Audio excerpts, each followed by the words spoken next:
Buenas tardes. Preparémonos hoy para entrar al estudio de un tema muy práctico, los mantras. Comencemos primeramente partiendo del tercer principio hermético, el principio de vibración. Este principio se enuncia con que nada está inmóvil.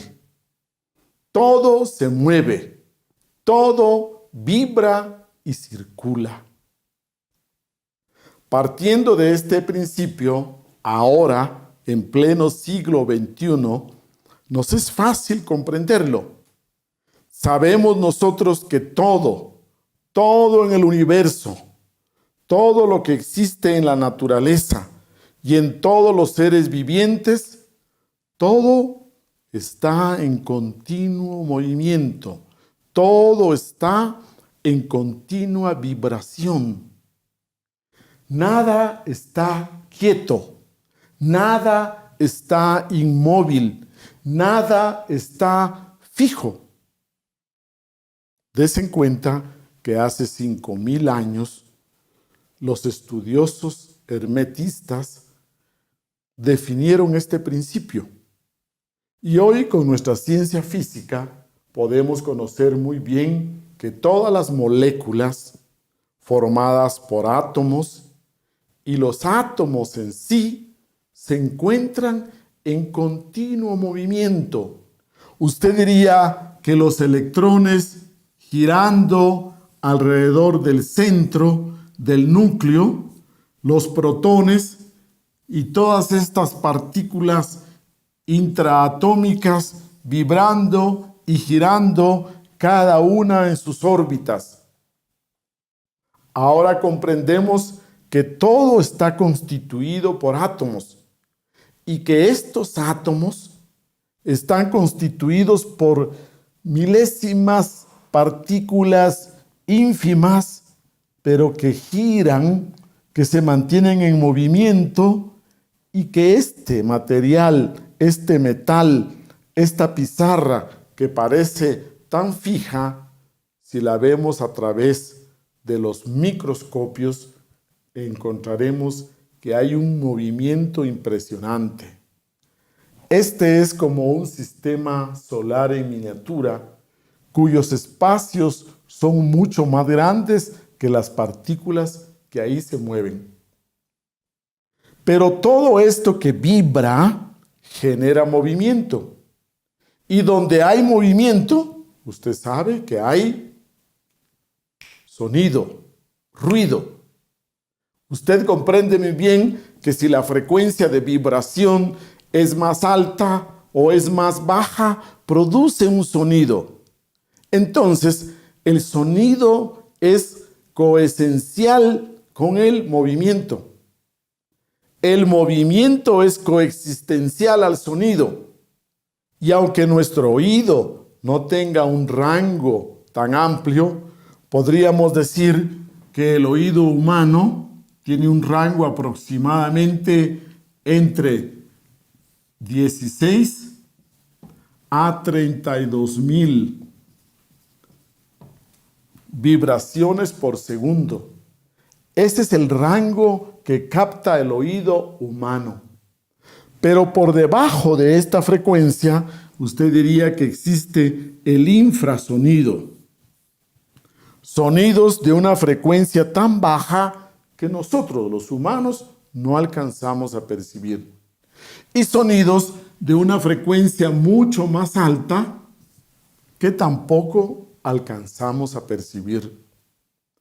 Por ejemplo, usted sabe que los delfines se comunican entre ellos, que tienen sus sonidos propios, o diríamos su lenguaje propio para comunicarse, inaudible para nosotros. También las hormigas se comunican entre ellas, y todo esto es completamente inaudible para el ser humano. También encontramos sonidos cósmicos, sonidos intensos, pero que están mucho más allá de nuestra capacidad.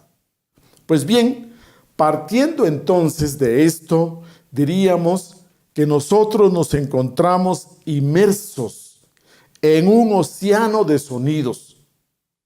Todo lo que vibra suena, y todos los seres vivientes y toda la naturaleza, nuestro planeta, nuestro sistema solar y todo el cosmos se está moviendo y está generando sonidos.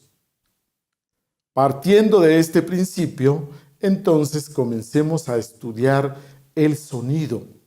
Comencemos a estudiar de que desde un origen nosotros hablamos, por ejemplo, en la Biblia, como libro sagrado, en el Génesis, hablamos de que Jehová Dios dijo, hágase la luz, y la luz se hizo.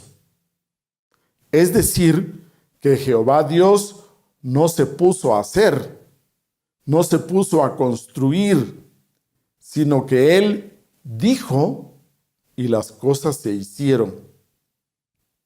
Esta ilustración tan hermosa, esta ilustración de una ley tan bellamente planteada, es que antes de que surjan las formas físicas, las formas del mundo físico, están los sonidos. En ese descenso de energías, usted diría que antes de que algo se materialice, se cristalice, están los sonidos. Y luego los sonidos ayudan a que se cristalicen las cosas. Así está creado el universo. Y por eso en el Génesis aparece que Jehová Dios dijo, hágase la luz, y la luz se hizo. Y así sucesivamente, todo fue creado. Cuando analizamos nosotros las frecuencias de vibración, encontramos que precisamente el sonido, el rango de sonidos existentes, son los que ayudan a que se materialicen las formas en el mundo físico. En este mundo de 3 dimensiones, tenemos nosotros la existencia precisamente de los sonidos. Cuando hablamos de sonidos, encontramos unos fenómenos muy particulares.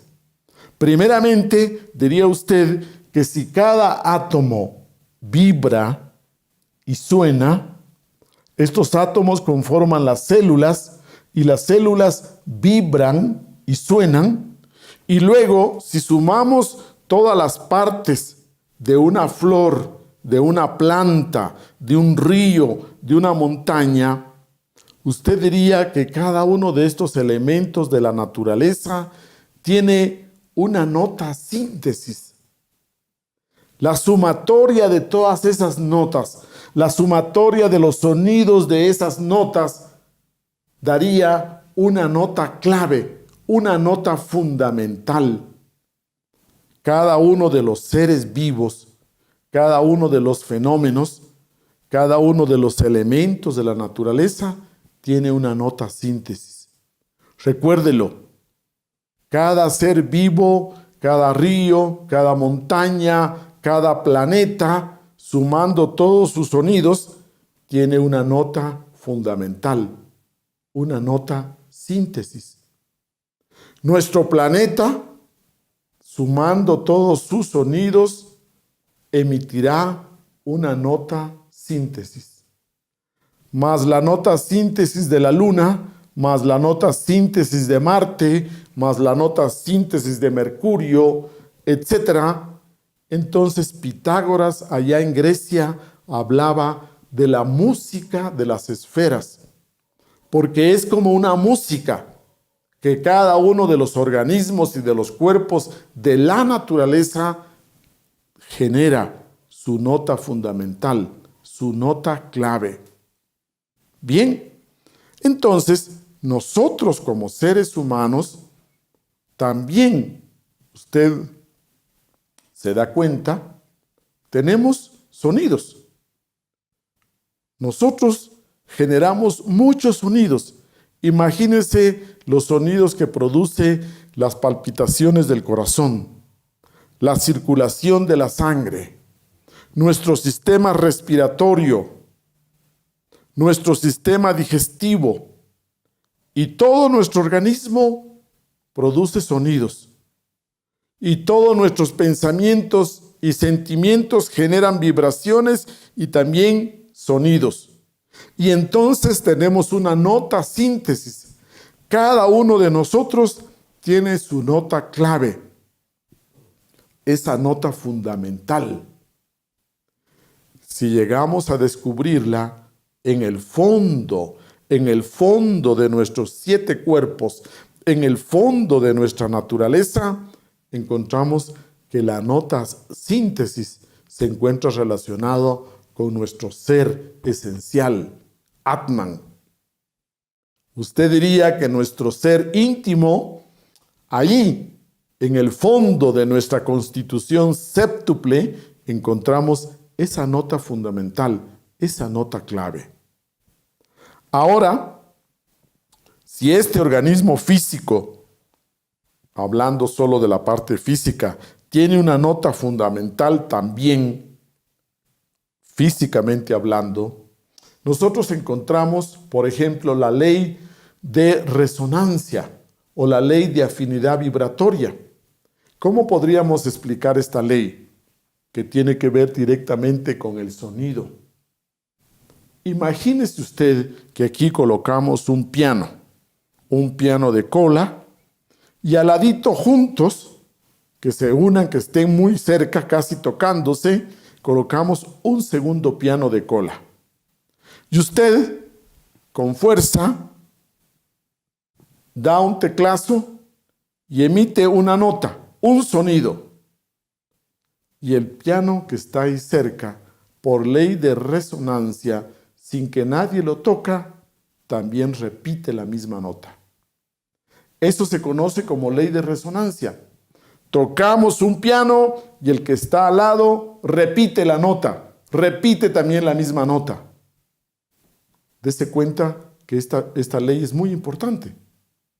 Porque si usted conoce la nota síntesis de esta casa, de esta pared o de cualquier uno de los instrumentos que tenemos acá, y si un músico tocara esa nota síntesis, conociera esa nota clave y la prolongara con su violín y la extendiera, ese cuerpo, esa pared, esa silla se destruiría, porque no resistiría la prolongación exagerada de la nota síntesis que la conforma. Es así entonces como, por ejemplo, usted encuentra narraciones en la Biblia que Josué tocó su trompeta y al tocar su trompeta cayeron los muros de Jericó con el sonido de una trompeta. Pues esto implica que pudo conocer, pudo dar, pudo tocar, pudo extender esa nota y cayeron los muros. Usted también conoce ese fenómeno que cuando un soprano canta y extiende una nota, prolonga una nota, es capaz de romper una copa de cristal. Con el canto de un soprano se puede romper una copa de cristal. O el fenómeno también conocido que cuando viene un batallón de soldados y van a cruzar un puente, se les pide, se les obliga a que rompen la marcha para que no debiliten y no dañen la estructura de ese puente, ya que con el ritmo de su marcha y por ley de resonancia, el puente correría peligro. Entonces, dése cuenta de estos dos fenómenos. Por un lado, todo ser viviente produce sonido y todo ser viviente tiene una nota síntesis. Y por ley de resonancia, podríamos tocar esa nota síntesis y afectarlo directamente, para bien o para mal. Dese cuenta, existen las dos posibilidades. Muy bien, cuando una persona nos habla y viene quizás con iras, con violencia, nosotros podemos ser que por ley de resonancia comencemos también a vibrar de esa misma manera, con esa misma vibración de las palabras que ella nos está dirigiendo. Dese cuenta que requiere que usted tenga conciencia para que esa ley mecánica de la resonancia no lo agarre a usted tan automáticamente. Bien, vamos a estudiar entonces estos sonidos fundamentales. Usted diría entonces que todos nosotros vivimos rodeados de muchos sonidos. Y especialmente en la vida moderna, nosotros encontramos sonidos, ruidos y música por todo lado. Nos acompañamos de la radio, nos acompañamos del internet, del YouTube, de la música, de la televisión, nos acompañamos del Netflix, etc. ¿Usted qué diría? Casi nunca disfrutamos de silencio. Casi nunca podemos disfrutar de los sonidos de la naturaleza. Conforme usted entre en las prácticas de meditación, poco a poco usted se va a hacer más apreciativo. Usted va a valorar más el silencio, lo va a disfrutar más. Y aún el silencio en el que podemos actualmente disfrutar no es tan completo silencio, porque recuerde que nos encontramos rodeados de los infrasonidos, los ultrasonidos, así como existe una luz ultravioleta que no alcanzamos a ver, así existe el ultrasonido. Así como existe la luz infrarroja, también existe el infrasonido. El inconsciente nuestro, el subconsciente nuestro, capta todos esos sonidos que nuestro oído no alcanza a captar. Y este subconsciente comienza a ser afectado, condicionado por todos estos sonidos.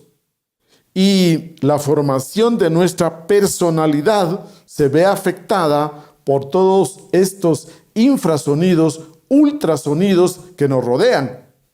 Y tarde que temprano, nosotros subconscientemente reaccionamos ante esos condicionamientos que nos van dando los infrasonidos y los ultrasonidos. Se han hecho experimentos y en un libro muy interesante que se llama Sobre Naturaleza, nosotros encontramos un experimento que se hizo con un silbato francés antiguo, y este silbato que utilizaban los gendarmes franceses en la antigüedad genera muchos infrasonidos.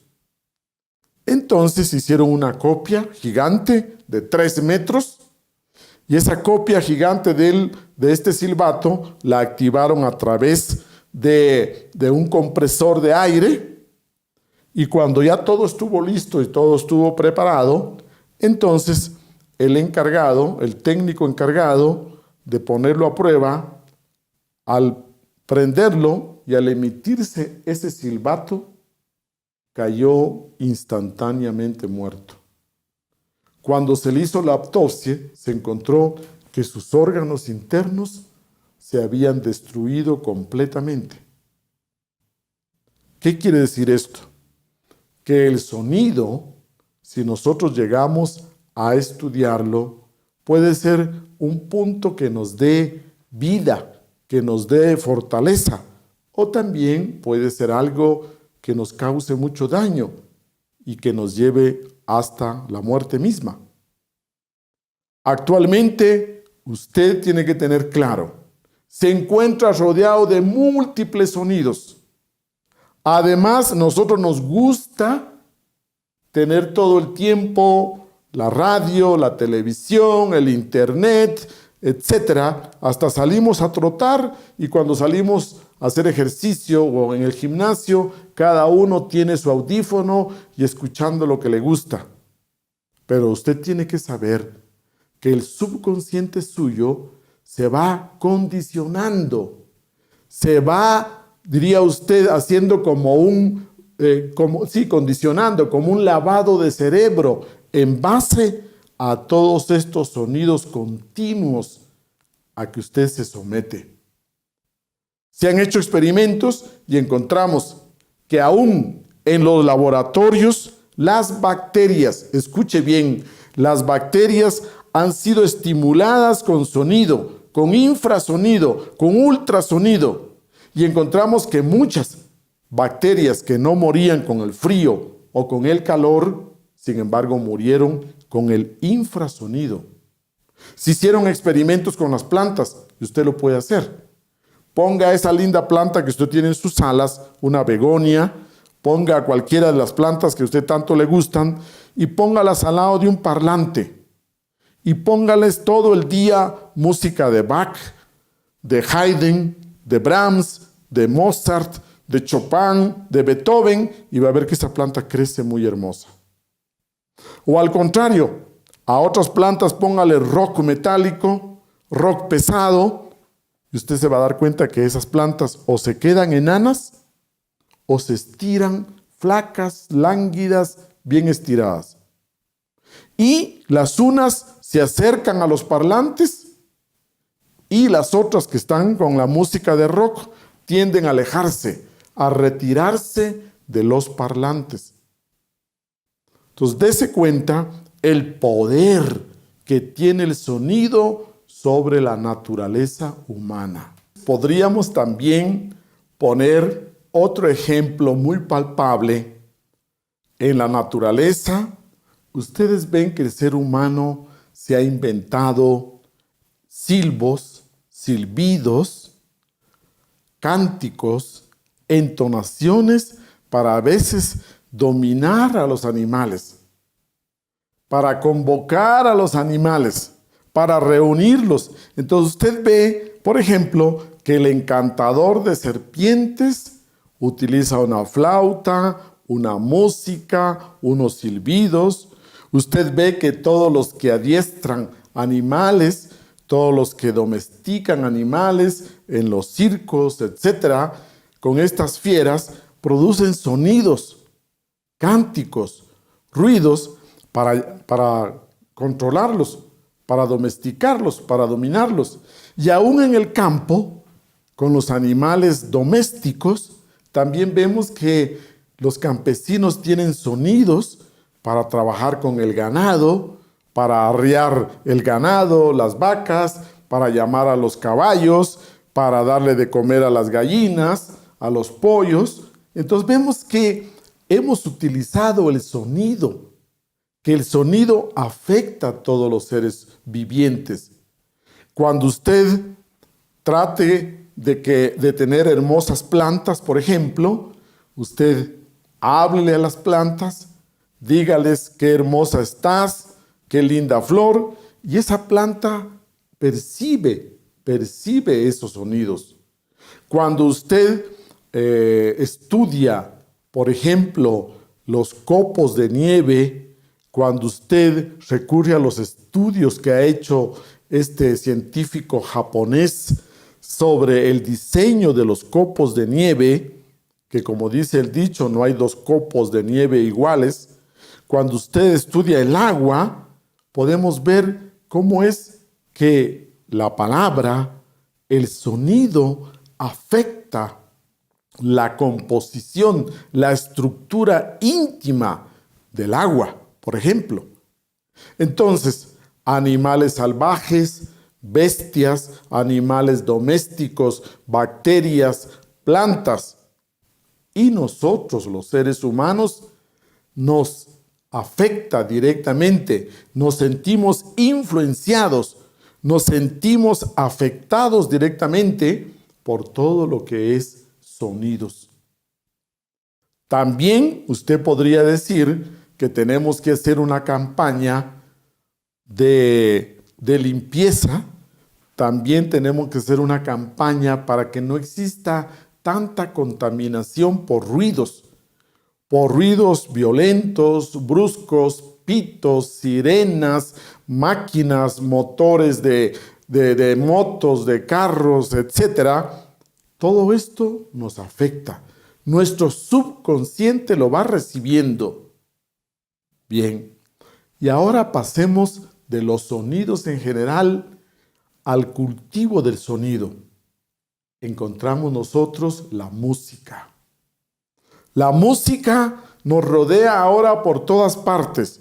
Y usted ve que una marcha marcial puede motivar nuestro espíritu patriótico. Una marcha marcial puede llevarnos a la defensa de nuestra patria, etc. Mientras que una marcha fúnebre puede ser que nos entristezca completamente, nos conmueva, y cada una de las músicas que usted escucha sabe muy bien que puede hasta hacernos sonreír, reír o sentirnos con mucha alegría. El cultivo del sonido, de la música, es algo que usted no duda de que afecta nuestro estado emocional, de que afecta nuestro estado mental, nuestro estado anímico y hasta nuestra salud física. La música ejerce un gran poder sobre nosotros. La música, diría usted, que es ya la parte estética, armoniosa, la parte afectiva que hemos trabajado a lo largo de la historia de la humanidad para disfrutar de los sonidos. Hay músicas para cada ocasión. ¿Y cuál sería la diferencia entre la música clásica y la música común y corriente? La diferencia es que con la música común y corriente a usted le evoca formas, recuerdos, lugares, personas. Toda la música común y corriente le va a llevar a usted a ese sentimiento de evocar, de recordar lugares, situaciones, ocasiones, personas, palabras que usted dijo o que le dijeron, situaciones de amor, de afecto, de despedida, de encuentro, etcétera, etcétera. Pero en cambio, la música clásica le va a evocar a usted ideas, le va a evocar ideas arquetípicas, le va a dar a usted el estímulo sobre la conciencia, sobre el ser, sobre las partes superiores de sí mismo. Esa es la diferencia entre estas dos músicas. Queremos que usted cada día sea más apreciativo del silencio, de los sonidos del agua, de los ríos, del viento, del aire circulando entre los árboles, de las plantas, los sonidos del bosque, los sonidos de la lluvia.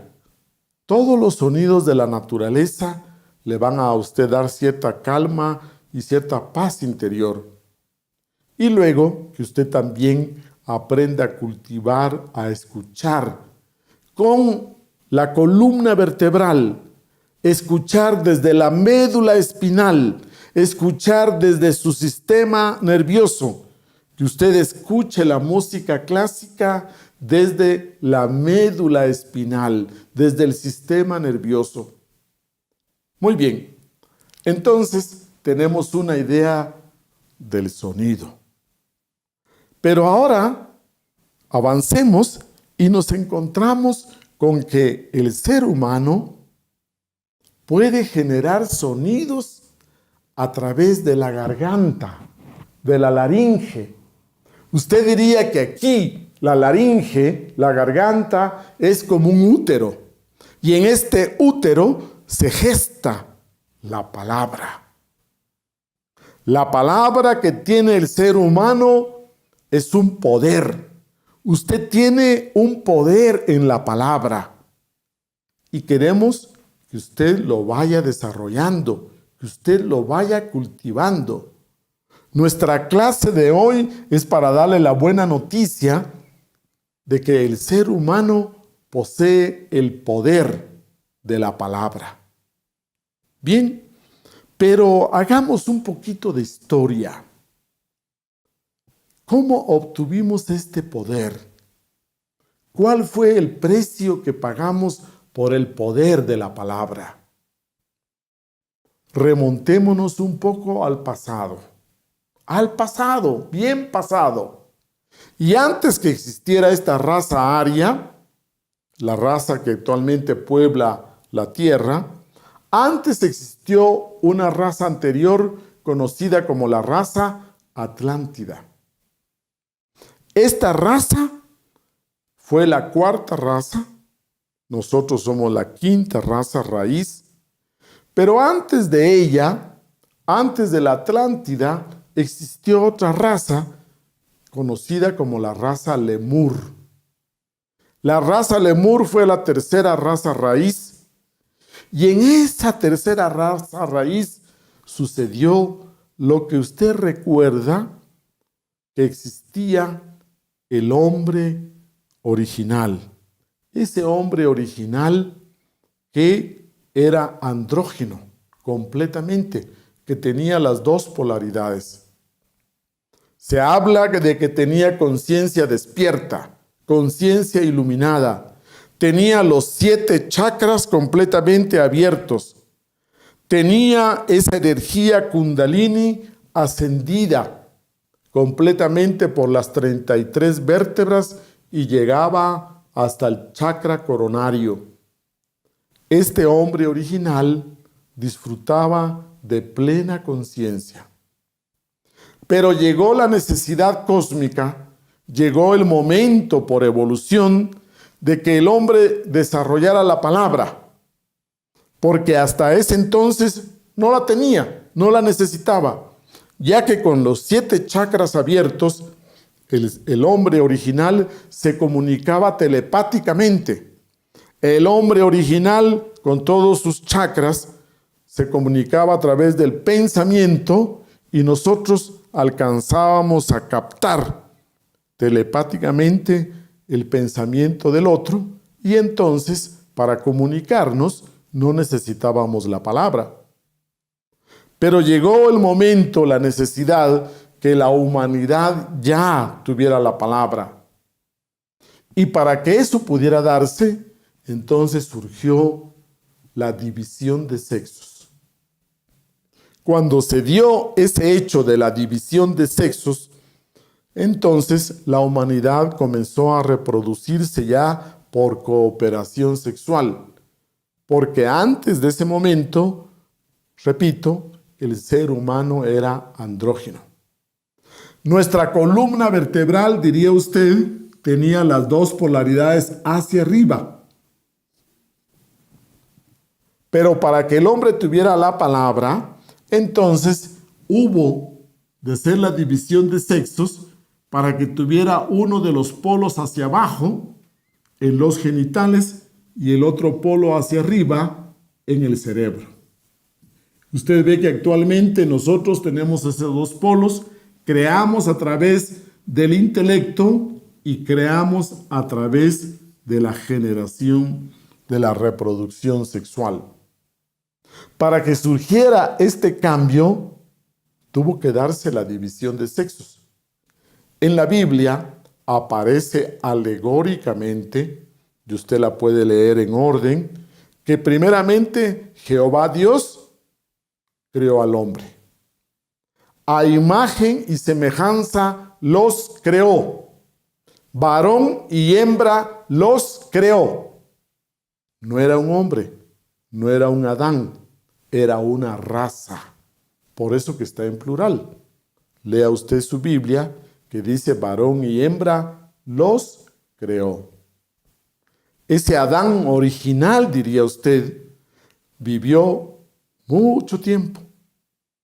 Y luego, cuenta la Biblia, luego Jehová Dios duerme a Adán y de su costilla saca a Eva.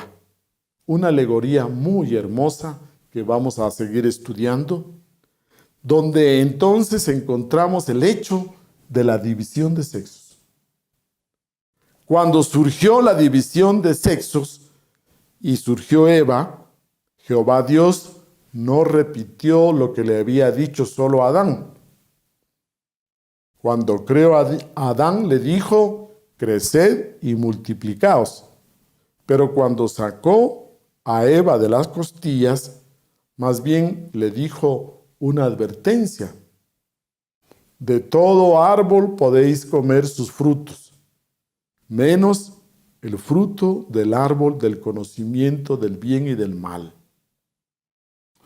Luego, después de mucho tiempo, se dio entonces que el ser humano comenzó a degenerarse sexualmente, comenzó a degenerarse y entonces el nivel de conciencia despierta disminuyó, fue perdiéndose.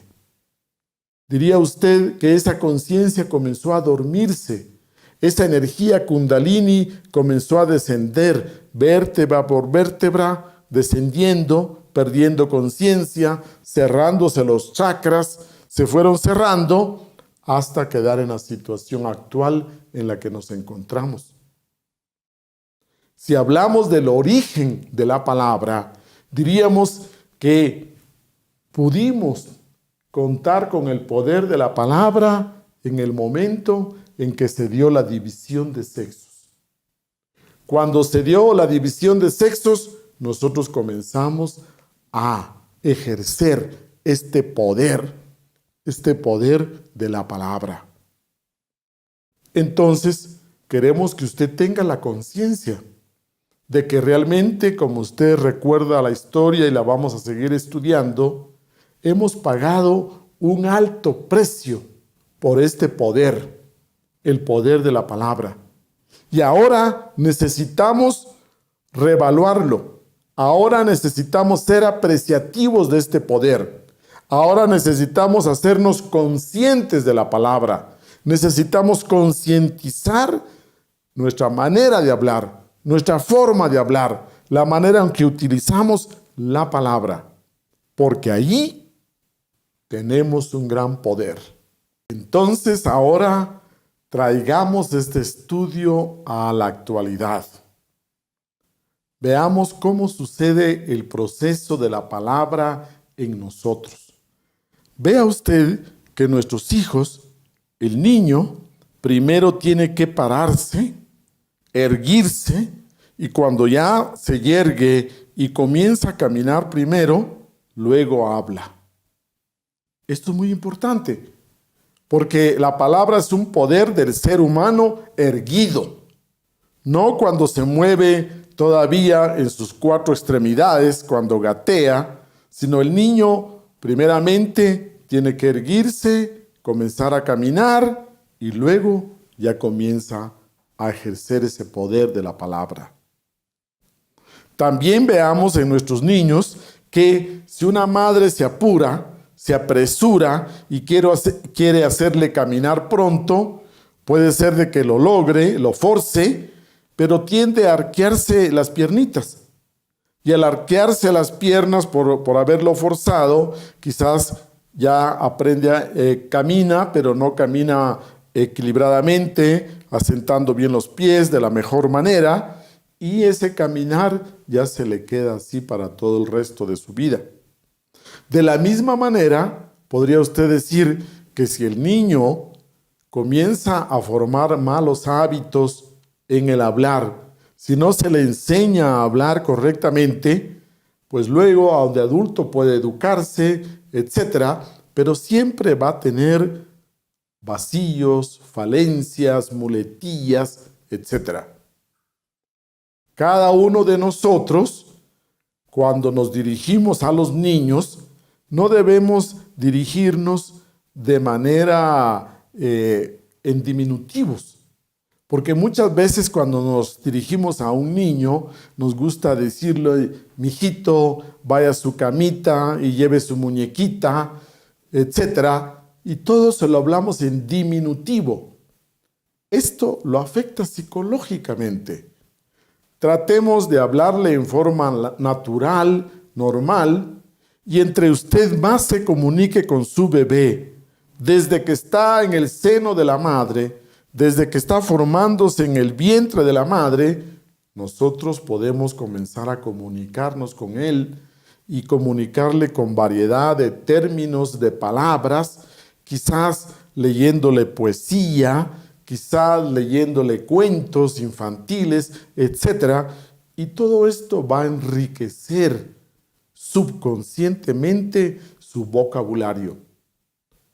Muy bien, conforme nosotros crecemos y utilizamos el poder de la palabra, tenemos que comenzar a comprender que cuando hablamos, la palabra geometriza, forma figuras geométricas, y estas figuras geométricas se llenan de materia cósmica, se llenan de fuerza etérica, y nosotros a estas vibraciones del éter le llamamos tadwas. Existen 7 diversos tipos de tadwas, y estas vibraciones de éter son las que llenan la palabra, y estas palabras forman figuras geométricas, se llenan de tadwas y materializan, cristalizan. Primeramente, usted debe de saber que al emitir una palabra, entonces, se forma en su aura astral. Se forma en su aura astral y lo hace vibrar a usted primeramente en su cuerpo físico, en su parte emocional, y cristaliza en el aura astral. Y luego continúa, sale ya al universo, sale ya a la creación y llega hasta donde usted la dirige, a su objetivo. Y de ahí tiende a regresar y volver esa fuerza. Comprendamos muy bien que hay un sentido, un valor interno y un valor externo en la palabra. El valor externo sería el sonido. Por ejemplo, yo digo casa. El valor externo es la palabra casa, un sustantivo formado por 4 letras, etc. Pero el valor interno, visto clarividentemente, yo digo casa, casa blanca con techo rojo, casa blanca con techo rojo y puertas verdes. Aquí se va formando. Conforme yo hablo, en mi aura magnética, en mi aura astral y en mi cuerpo mental se va formando casa, casa blanca con techo rojo, casa blanca con techo rojo y puertas verdes. Clarividentemente se ha formado aquí esa efigie mental con toda la energía de mi palabra. Usted diría que cuando hablamos, si hablamos en forma armoniosa, en forma bella, con adjetivos que dan amplitud, grandeza, exactitud, profundidad, todo esto se nota. Pero si usted, por otro lado, maldice, reniega, insulta, maltrata y emite palabras con odio, con violencia, con grosería, todo eso lo hace primeramente vibrar a usted, su parte física, luego en su parte emocional y cristaliza en su aura astral y en su mundo mental. Recuerde que el valor interno de la palabra es esa parte profunda que penetra hasta el mundo mental. Y, lógicamente, que después de que lo ha saturado a usted, sale a la creación y se dirige hacia donde usted la ha enviado y luego también regresa, vuelve. Tenemos que tener una idea clara de cómo funciona la palabra en el ser humano. Otro punto importante es el siguiente. Dese cuenta. Cuando nuestros hijos llegan a los 14 años, nuestros hijos varones comienzan a cambiar la voz. ¿Qué indica eso? Eso nos está indicando que hay una relación directa entre la energía sexual y la palabra.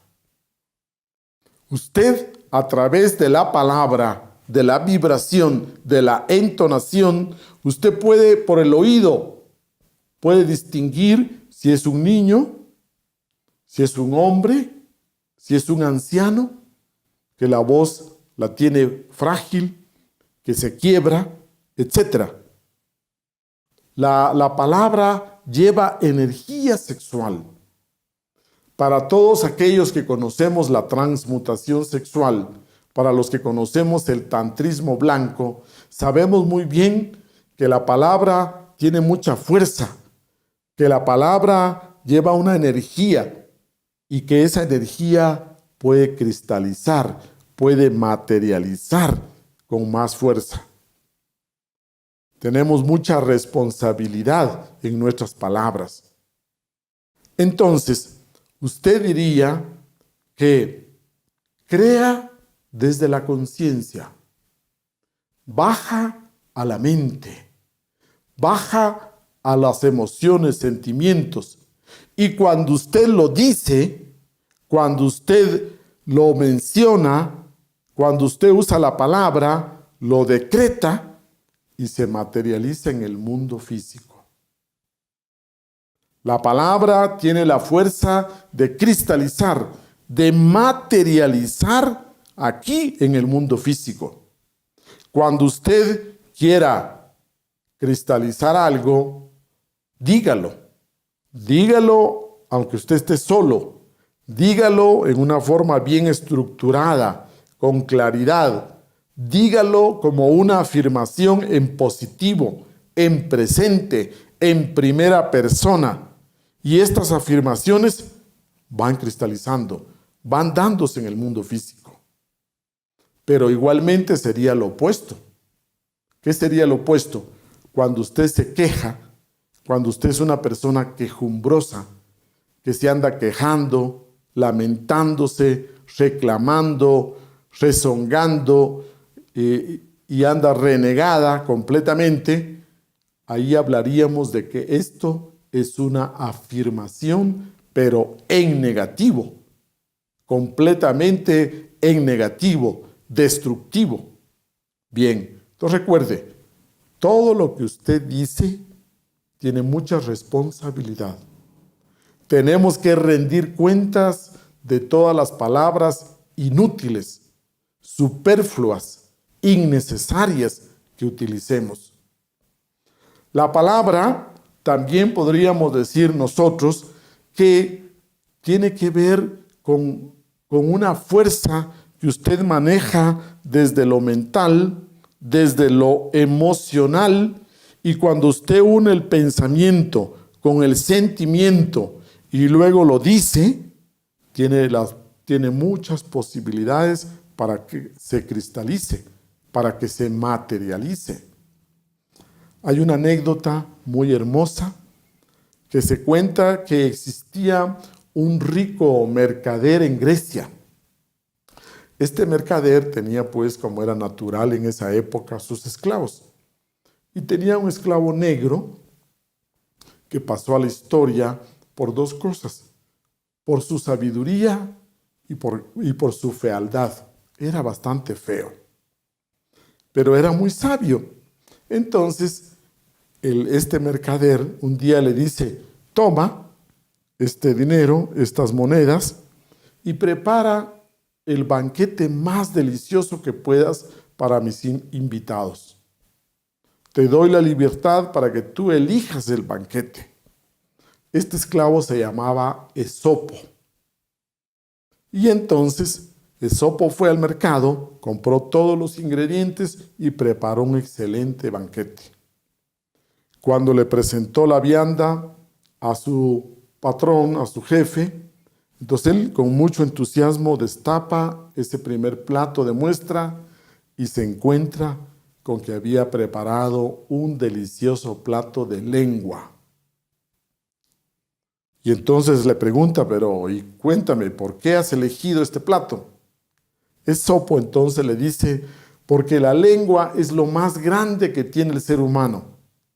Gracias a la lengua nosotros podemos describir con belleza la poesía, la literatura, podemos comunicarnos, integrarnos. Gracias a la lengua el conocimiento avanza entre los hombres. Gracias a la lengua podemos expresarle amor a nuestra madre, a nuestros padres, a nuestros hijos. Gracias a la lengua podemos enamorarnos y expresar todo el amor. Y Esopo comenzó a enumerar todos los beneficios que tenemos de la palabra, de la lengua. Pasó el banquete. Después de un tiempo, tuvo otra gran reunión este mercader y llamó a Esopo y le dijo: toma el dinero que necesitas y prepárame un banquete, pero ahora con lo peor que haya, prepáralo con todo lo peor. Cuenta la tradición que llegó el día, Esopo se esmeró y preparó este banquete. Y cuando entregó el plato de muestra a su jefe y éste lo destapa, se encuentra con que era otra preparación, pero era un preparado de la misma lengua. Y se sorprende y dice: pero ¿cómo? Si ya me preparaste lengua para lo mejor, ahora ¿cómo así me traes lengua para lo peor? Y Esopo comienza su discurso y dice: la lengua es lo peor que tiene el ser humano. Es como un fuego que incendia bosques y selvas. Puede crear calumnia, chisme, puede engañar, puede hacer trampas, es el vehículo de la traición, puede engañar, puede insultar, etcétera, etcétera. La calumnia, el chisme, etcétera. Todo ese gran perjuicio que causa la calumnia, irreparable en su mayoría de veces, todo lo que es la mentira, la falsedad, etcétera, todo lo que implica la deshonestidad, ser engaños, preparar negocios fraudulentos, etcétera, etcétera, implica la lengua. Entonces ustedes se encuentran en esta fábula de Esopo sobre la lengua una enseñanza bastante profunda. Y si ustedes van a la Biblia, también en la epístola de Santiago 3, ustedes encuentran que él también plantea algo muy hermoso. Y dice, por ejemplo, que así como nosotros a los caballos los manejamos con un freno que le ponemos en la boca, y que a través de ese freno lo llevamos y lo dirigimos a la derecha, a la izquierda, lo podemos cabalgar y dominamos todo su cuerpo y dominamos toda su potencia de esta bestia como es el caballo y la controlamos. Asimismo, el ser humano, si controla la boca, si controla la lengua, si controla la palabra, realmente podría gobernar toda su naturaleza. Él también nos pone el ejemplo de que así como un barco se maneja desde un timón, y que realmente el timón es muy pequeño comparado con todo el barco, asimismo la lengua es un órgano muy pequeño, pero que sin embargo maneja toda nuestra parte física, emocional, mental en el ser humano. Tenemos que tener cierta conciencia sobre la lengua, sobre la boca, sobre la palabra. Tenemos que tener cierto control sobre nuestras palabras, diríamos una disciplina, una conciencia. También nos menciona y nos dice con claridad que así como una fuente de agua, usted tiene una llave de agua, una fuente de agua, no le puede dar agua dulce y al rato esa misma llave usted la abre y le da agua salada. Asimismo, su boca no puede ser que por ratos esté bendiciendo a Dios, alabando a Dios y por ratos esté maldiciendo y que esté realmente insultando, maltratando. Dese cuenta que este ejemplo es muy hermoso, que realmente no podríamos nosotros pensar en que nuestra lengua, nuestra forma de comunicarnos, mantenga los opuestos. O nosotros la utilizamos para el bien o para el mal. O bendecimos a nuestros hijos con nuestras palabras, pero no podemos maldecir y renegar en otros momentos. Cuando hablamos entonces y estudiamos la palabra, tenemos que tener claro que el manejo, el control, el dominio, la educación, la disciplina que tengamos en nuestras palabras es muy importante porque satura toda nuestra vida. Satura y le da una vibración muy particular a nuestra vida. Pongámosle bastante cuidado, pongámosle mucho cuidado a la manera en que utilizamos las palabras. Cuando usted cuenta historias o frases deliberadamente con doble sentido, con un sentido morboso, con un sentido sexual, recuerde que aquí, en su aura astral, se forman esas figuras, se forman esas escenas y quedan saturadas en su aura. Si usted continuamente habla sobre cosas morbosas, cosas violentas, tragedias, desgracias, infortunios, enfermedades, asesinatos, y si usted vive hablando de esto, imagínese clarividentemente su aura, cómo estará saturada de esas imágenes morbosas, violentas, de desgracia, de fracaso, etcétera, etcétera. Es muy importante que hagamos conciencia y conozcamos cómo es que funciona este poder, el poder de la palabra. Continuemos con uno de los versos muy importantes con relación a la palabra que encontramos en la Biblia. Este versículo dice que el hombre será colmado de bienes conforme a los frutos de sus palabras. Dese cuenta en Proverbios 12:14 la importancia que tiene la palabra en la vida del ser humano. Y si usted está trabajando en este crecimiento espiritual, en este desarrollo interior, es una disciplina en la que usted tiene que comenzar a trabajar inmediatamente. Otro ejemplo bonito que podemos estudiar es la parte que nosotros tenemos 5 sentidos y generalmente utilizamos o conocemos conscientemente 5 vocales. Pero recuerde que tenemos otros sentidos internos y que existen otras vocales. La diferencia entre vocales y consonantes es que esa lucha de los opuestos que existe en la naturaleza, especialmente en el mundo mental, como lo hemos estudiado, esa lucha de los opuestos ya se definió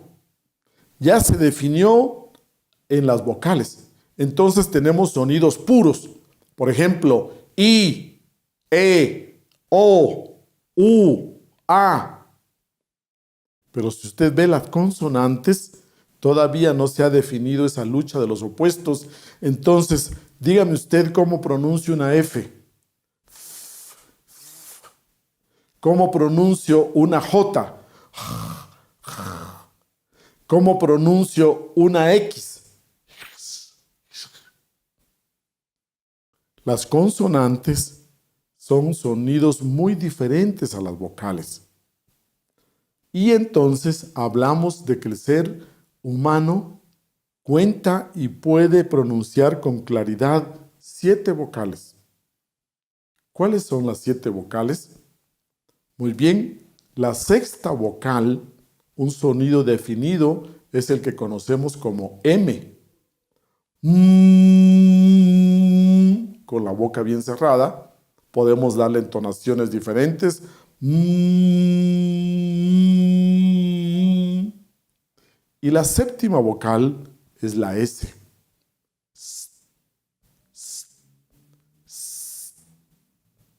Dese cuenta que son sonidos completamente definidos.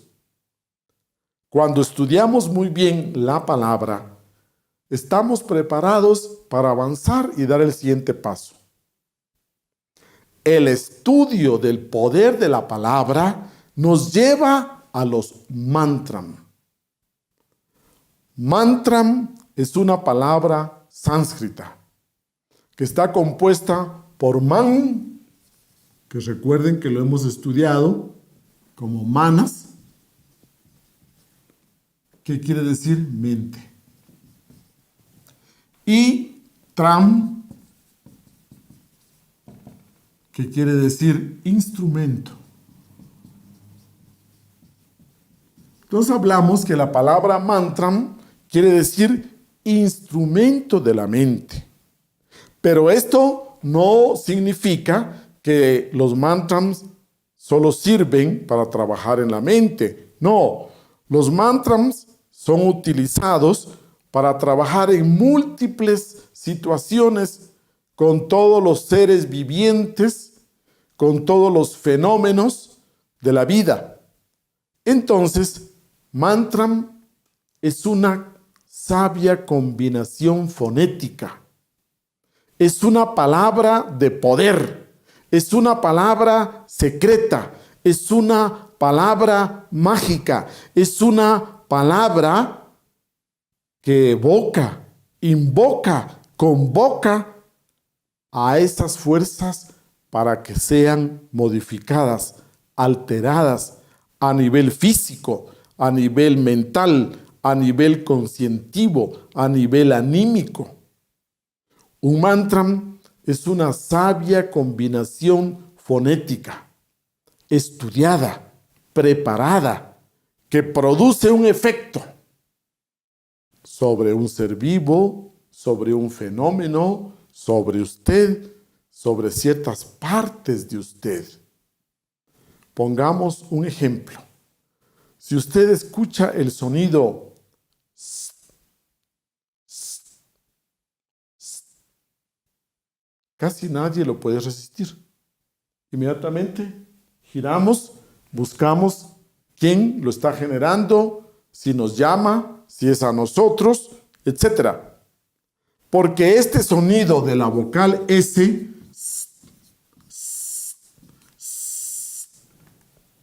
golpea directamente la médula espinal.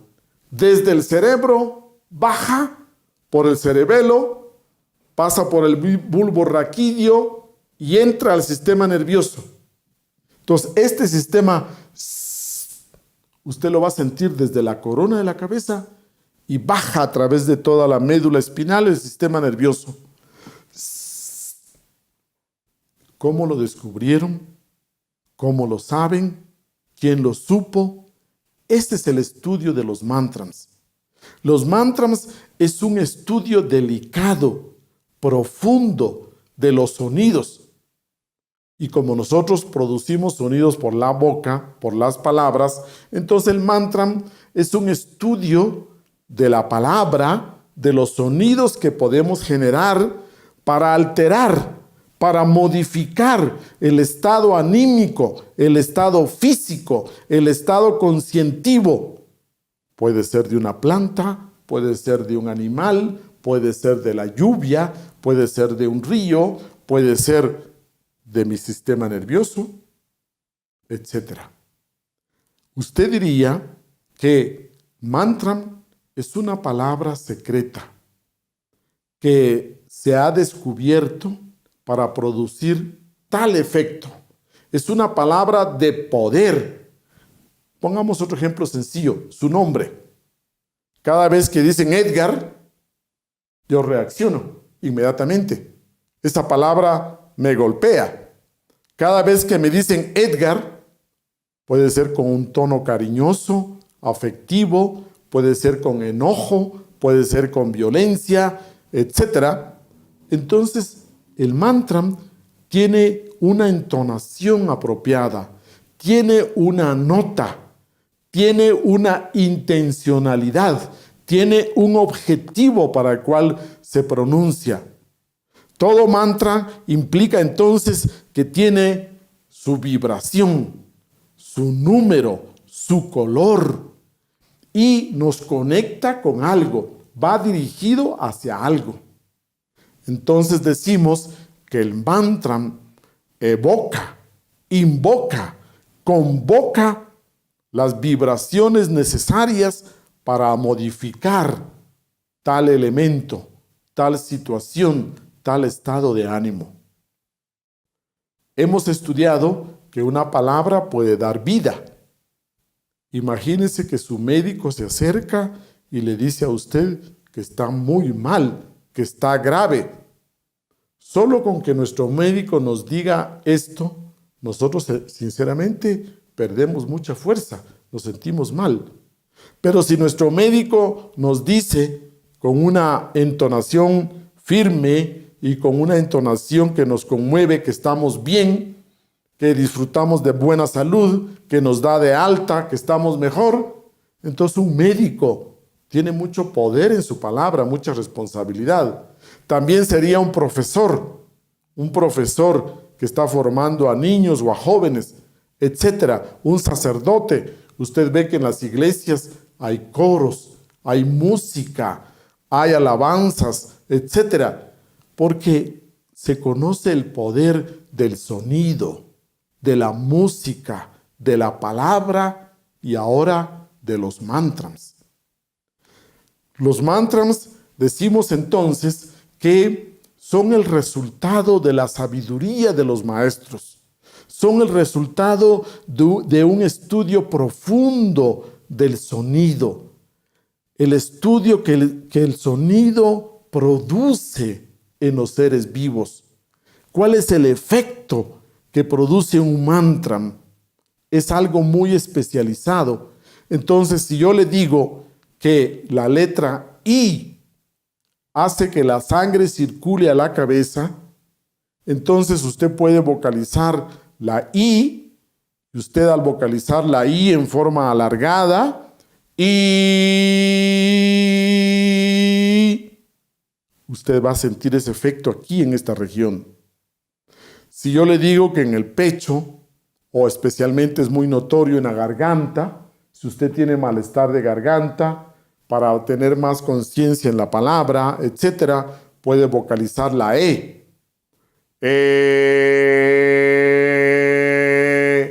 Usted puede poner su mano y darse cuenta cómo vibra esta región. Ese estudio, ese conocimiento es lo que se llama mantra. Mantra se ha venido estudiando desde las culturas egipcias, hindúes, mayas, aztecas, griegas, en Oriente, en Occidente, en el Tíbet, etc.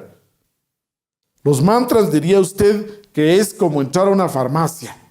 Cuando entra usted a una farmacia, encuentra muchos medicamentos para variadas enfermedades, preparados con muchos elementos.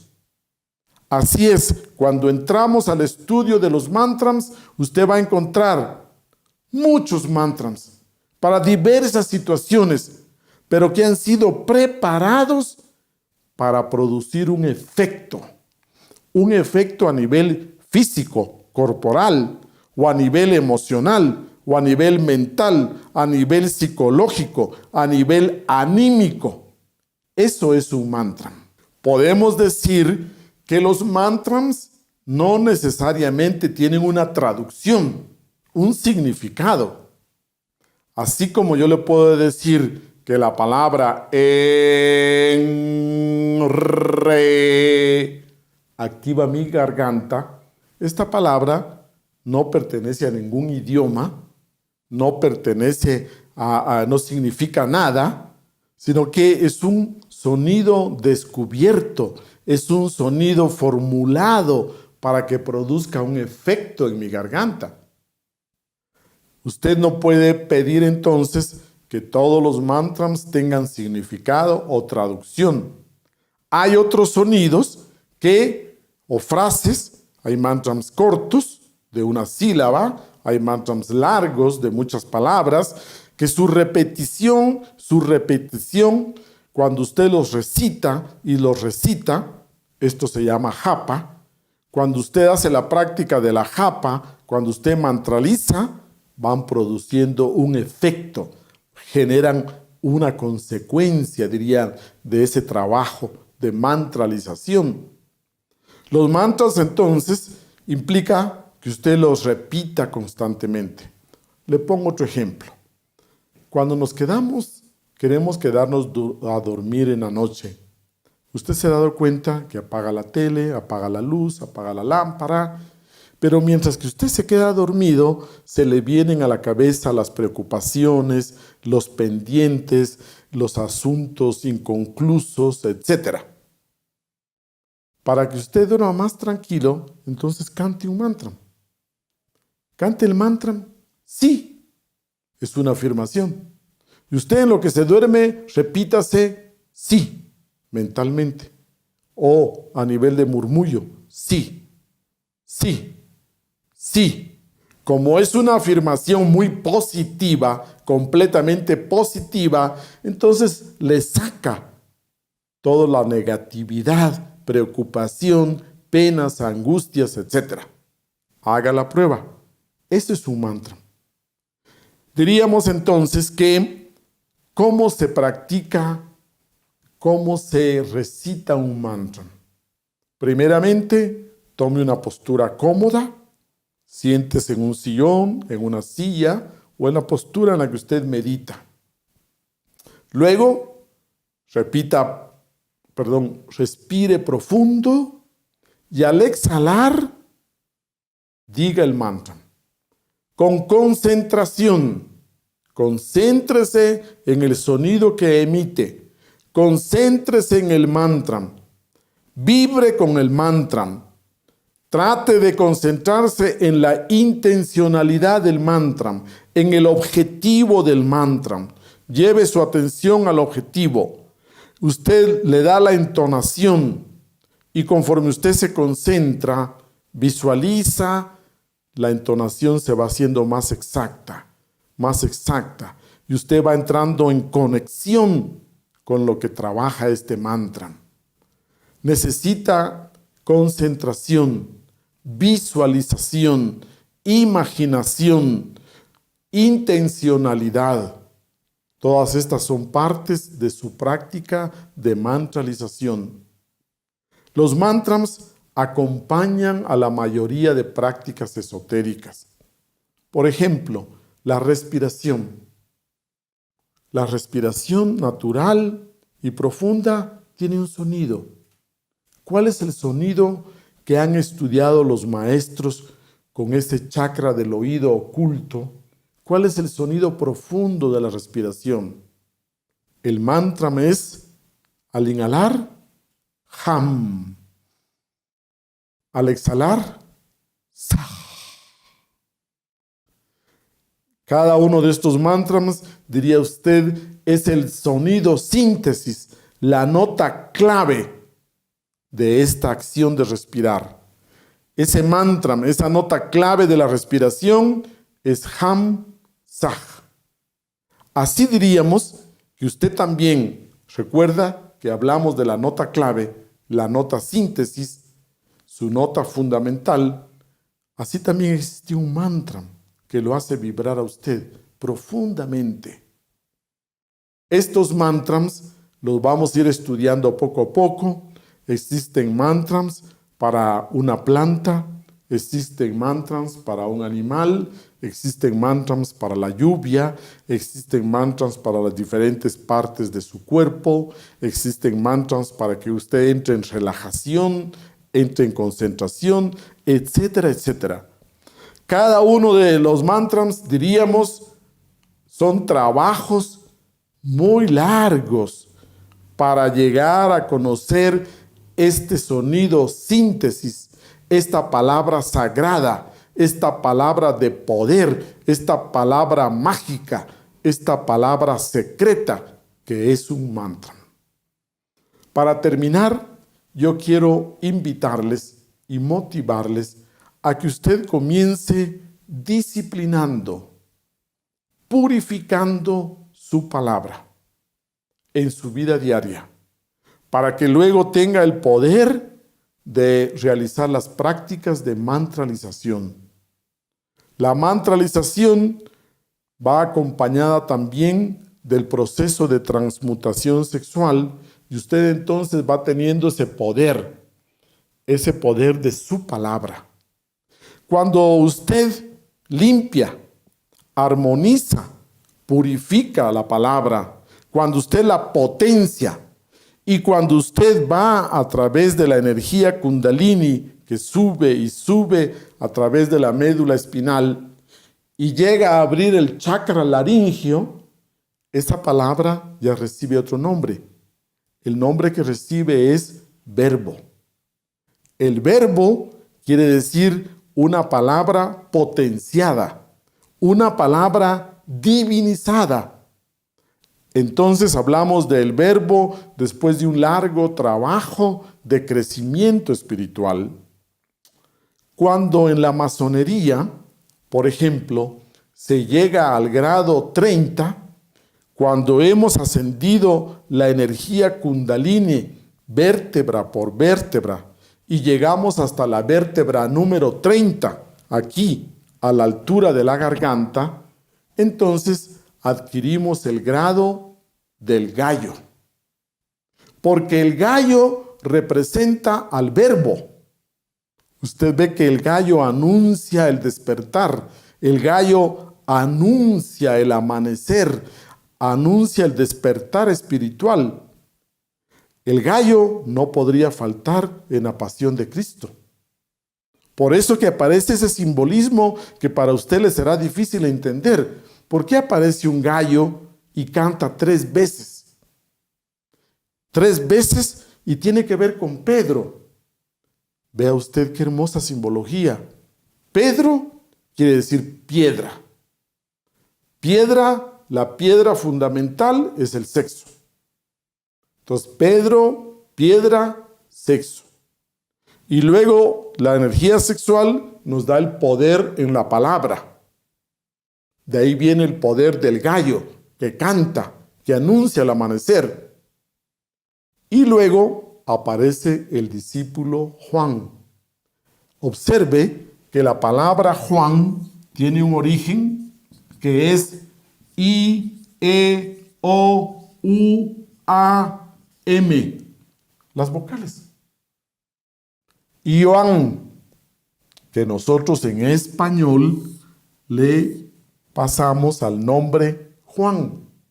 Pero el original Ioan, Juan, diría usted, en el Evangelio de Juan, el evangelista comienza hablando del verbo, que en el principio era el verbo, y el verbo estaba con Dios, y el verbo era Dios, y por él fueron creadas todas las cosas, y por él fueron hechas todas las cosas.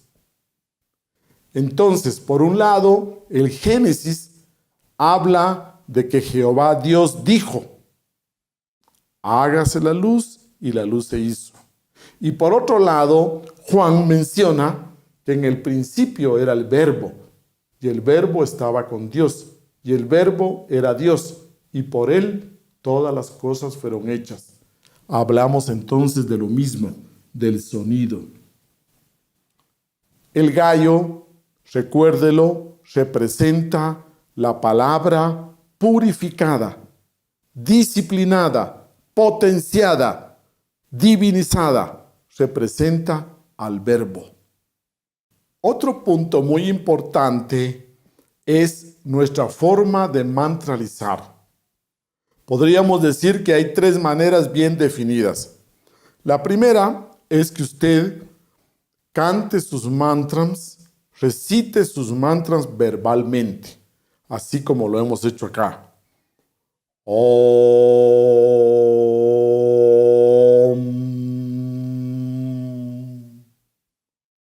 Inhala, retiene y luego exhala con mucha conciencia.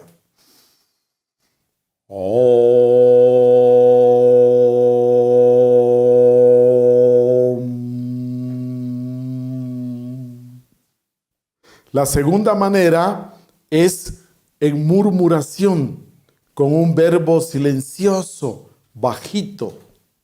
Entonces usted lo dice muy suavemente, no necesita decirlo de forma total, y usted inhala y yao, y yao, y yao, como un murmullo. Y la tercera manera sería que usted lo haga totalmente en forma mental. Usted está en silencio y lo hace mentalmente. Por la noche, si usted está acompañado de su pareja y usted quiere entonar unos mantras, usted puede decir los mantras mentalmente. Así como le dije el mantra sí, sí, sí, usted lo hace mentalmente y le ayuda a sacarse preocupaciones, penas, recuerdos, angustias y pueda entrar en sueño con más tranquilidad. Recordemos también que el gran maestro Jesús el Cristo utilizó mantras. Él, usted puede buscar documentación, cuando abría los ojos, cuando hacía sus milagros, él utilizaba ciertos mantras que pasaron a la posteridad y que son mantras famosos, poderosos. Usted puede buscar entonces dentro de ese grupo, la escuela de los esenios, los mantras que utilizaban. En la práctica de meditación vamos a utilizar mantras. En la práctica de relajación vamos a utilizar mantras. En la práctica y en los ejercicios respiratorios vamos a utilizar mantras. Para el desdoblamiento astral vamos a utilizar mantras. Para el desarrollo de la clarividencia vamos a utilizar mantras. Entonces, en esta clase queremos que todos ustedes tengan la idea exacta de lo que es un mantra. Como práctica, queremos que usted vaya desarrollando ese proceso de limpieza, de purificación, para que tenga ese poder en su palabra. Buenas tardes, hasta luego.